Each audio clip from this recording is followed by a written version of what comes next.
എല്ലാവർക്കും ക്രിസ്തുയേശുവിൻ്റെ നിസ്തുല നാമത്തിൽ സ്നേഹവന്ദനം.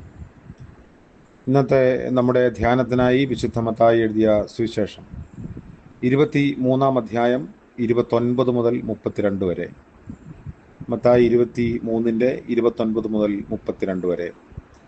കപടഭക്തിക്കാരായ ശാസ്ത്രിമാരും പരീശന്മാരുമായുള്ളവരെ, നിങ്ങൾക്ക് ഹാ കഷ്ടം! നിങ്ങൾ പ്രവാചകന്മാരുടെ കല്ലറകളെ പണിതും നീതിമാന്മാരുടെ കല്ലറകളെ അലങ്കരിച്ചും കൊണ്ട്, ഞങ്ങൾ പിതാക്കന്മാരുടെ കാലത്ത് ഉണ്ടായിരുന്നു എങ്കിൽ പ്രവാചകന്മാരെ കൊല്ലുന്നതിൽ കൂട്ടാളികളാകില്ലായിരുന്നു എന്ന് പറയുന്നു. അങ്ങനെ നിങ്ങൾ പ്രവാചകന്മാരെ കൊന്നവരുടെ മക്കൾ എന്ന് നിങ്ങൾ തന്നെ സാക്ഷ്യം പറയുന്നുവല്ലോ. പിതാക്കന്മാരുടെ അളവ് നിങ്ങൾ പൂരിച്ചുകൊള്ളുവിൻ. കർത്താവിൻ്റെ പരിശുദ്ധ നാമം വാഴ്ത്തപ്പെടട്ടെ. ശാസ്ത്രിമാരോടും പരീശന്മാരോടും നിശിതമായ വിമർശനങ്ങളോടുകൂടി സമീപിക്കുന്ന കർത്താവ്, കപടഭക്തിക്കാരായ ശാസ്ത്രിമാരും പരീശന്മാരുമായുള്ളവരെ, നിങ്ങൾക്ക് ഹാ കഷ്ടം എന്ന് പറയുന്ന ഏറെക്കുറെ അവസാന ഖണ്ഡികയാണ് നമ്മൾ വായിച്ചത്. ഒരുതരം ആക്രമണോത്സുകതയ്ക്കെതിരെ കർത്താവ് പ്രതികരിക്കുന്നു. 7 ശാപങ്ങൾ, നിങ്ങൾക്ക് ഹാ കഷ്ടം കഷ്ടം, അങ്ങനെ ആവർത്തിക്കപ്പെടുന്ന ശാപങ്ങളിൽ ഏറ്റവും ദീർഘമുള്ളതാണ് ഈ ഒരു ഭാഗം.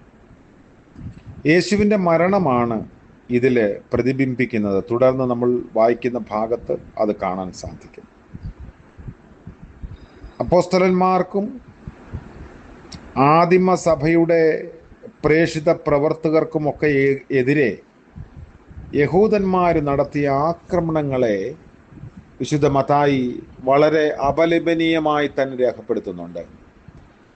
മനുഷ്യവർഗത്തിൻ്റെ ആരംഭം മുതൽ ഇന്ന് വരെ പ്രവാചകന്മാർക്കെതിരെ ഉണ്ടായിട്ടുള്ള ശത്രുത അഭംഗുരമായി തുടരുന്നു.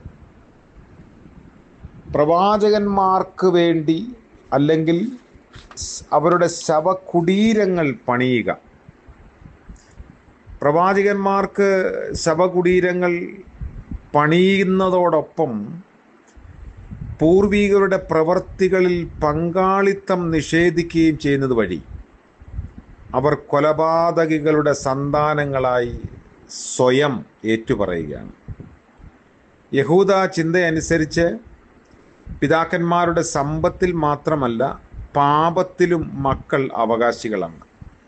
അതുകൊണ്ടാണ് മുൻകാലങ്ങളിൽ കൊല ചെയ്യപ്പെട്ട പ്രവാചകന്മാരെ അവരുടെ പിതാക്കന്മാർ കൊന്നു എന്ന് അവരെ പരോക്ഷമായി പറഞ്ഞു വയ്ക്കുന്നത്. അതിൽ തങ്ങൾ പങ്കാളികളല്ല, അല്ലെങ്കിൽ പിതാക്കന്മാരുടെ പാപത്തിന് തങ്ങൾ പങ്കാളികളല്ല എന്ന് പറയുന്നതിൻ്റെ കാരണം അതാണ്. തലമുറകളോട് പാപം കണക്കിടും എന്ന പഴയ നിയമ ദൈവിക ബോധ്യത്തെ, ന്യായപ്രമാണത്തെ അവരുടെ ഉള്ളിലുള്ളത് കൊണ്ട് തന്നെയാണ് ആ പങ്കാളിത്തത്തിൽ നിന്നും അകന്നു നിൽക്കാൻ അവർ ശ്രമിക്കുന്നത്. അപ്പോൾ അവർ ആദരിക്കുന്ന പ്രവാചകന്മാരെല്ലാം മരിച്ചുപോയവരാണ്. മരിച്ചുപോയവരുടെ കല്ലറകൾ പുതുക്കി പണിയുന്നു, പെയിൻ്റ് അടിക്കുന്നു. ഇപ്പോൾ അവരുടെ കൂട്ടത്തിലുള്ള ആളുകളെ ഉപദ്രവിക്കുന്നതോടൊപ്പം തന്നെ മരിച്ചുപോയവരുടെ കല്ലറകളോട് ആദരവ് കാണിക്കുന്നു. ജീവനോടെ ഒരു പ്രവാചകനെ കണ്ടാൽ അവനെ കൊല്ലാൻ ശ്രമിക്കും. മരിച്ച പ്രവാചകനെ കല്ലറകളാലും സ്മാരകങ്ങളാലും അവർ അഭിനന്ദിക്കും.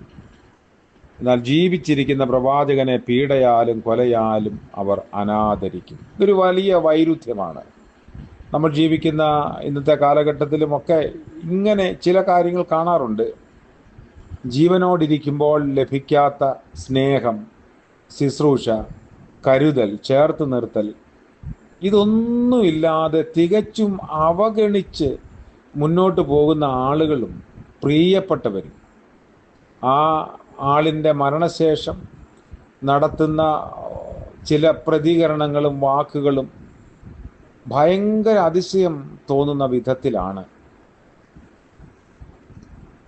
ഇവിടെ കർത്താവ് ശാസ്ത്രിമാരെയും പരീശന്മാരെയും വിമർശിക്കുന്നതും അങ്ങനെ തന്നെയാണ്. കഴിഞ്ഞ കാലങ്ങളിൽ ദേവദാസന്മാരെ പ്രകീർത്തിക്കുകയും അതേ ഉപദേശങ്ങൾ സ്വീകരിക്കുകയും അതേ ജീവിതം നയിക്കുകയും ചെയ്യുന്ന ഈ കാലത്തുള്ളവരെ ദുഷിക്കുകയും ചെയ്യുന്നതിൽ പരം മറ്റൊരു കപടഭക്തിയും ഇല്ല എന്ന് തന്നെ കർത്താവ് പഠിപ്പിക്കാൻ ശ്രമിക്കുകയാണ്. കർത്താവിൻ്റെ ജീവിതകാലത്തെ യഹൂദന്മാർ ദൈവത്തിനെതിരായ മത്സരത്തിൻ്റെ ഒരു അത്യുച്ചകോടിയിലായിരുന്നു എന്ന് പറയാം. അതുകൊണ്ട് ദൈവ കോപത്തിന് അവർ അർഹരായി തീർന്നു. ഇന്നും നമ്മൾ ജീവിക്കുന്ന ഈ കൃപായുഗത്തിൻ്റെ അന്ത്യത്തിലും ഇതേ സ്ഥിതിയിൽ എത്തിയിരിക്കുന്നു. അതുകൊണ്ട് മാറ്റം വരേണ്ട ഒരു സമയമാണ്. ജീവനോടിരിക്കുന്നവരെ ആദരിക്കാൻ ശ്രമിക്കാതെ പണ്ട് മൺമറഞ്ഞു പോയവരുടെ ശവകുടീരങ്ങളെ ആദരിക്കാൻ ശ്രമിക്കുന്നത് ഒരു വൈരുദ്ധ്യാത്മകത തന്നെയാണ്. ദൈവം ജീവിച്ചിരിക്കുന്നവരിലൂടെ അറിയപ്പെടാൻ ആഗ്രഹിക്കുന്ന ഒരു ദൈവമാണ്.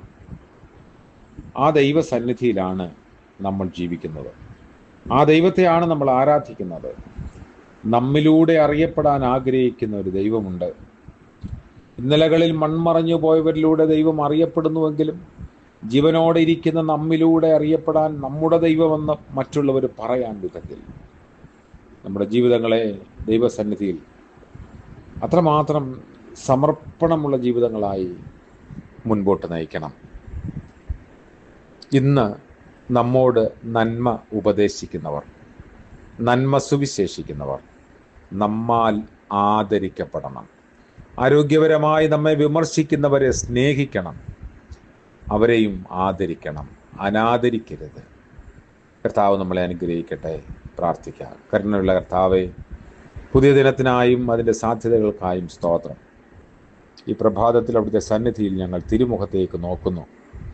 മറ്റുള്ളവരെ സ്നേഹിപ്പാനും ബഹുമാനിക്കാനും മറ്റുള്ളവരുടെ ദൈവിക നിലപാടുകളെ അംഗീകരിപ്പാനും ചേർത്ത് നിർത്താനും ഞങ്ങളെ സഹായിക്കണമേ. മൺമറഞ്ഞുപോയ ആളുകളെ, അവരുടെ ഓർമ്മകളെയൊക്കെ ഞങ്ങൾ താലോലിക്കുമ്പോൾ ഇന്ന് ഞങ്ങളോടൊപ്പം ആയിരിക്കുന്ന ആളുകളെ സ്നേഹിക്കാനും കരുതാനും ഞങ്ങൾക്കിടയാക്കണം. ഇന്ന് പകൽക്കാലം ഞങ്ങൾക്ക് ലഭിക്കുന്ന അവസരത്തിൽ മറ്റുള്ളവരെ ചേർത്ത് പിടിക്കാൻ, ഞങ്ങൾക്ക് ഇഷ്ടപ്പെടാത്ത വിമർശനം ഉന്നയിക്കുന്നവരെയും സ്നേഹിക്കാൻ ഞങ്ങളെ സഹായിക്കണമേ. ആരെയും മനസ്സുകൊണ്ട് തള്ളിക്കളയാൻ ഇടവരുത്തരുത്. യേശു മശിഹ മൂലം പ്രാർത്ഥിക്കുന്നു. കൃപയോടെ കേൾക്കുമാറാകണമേ.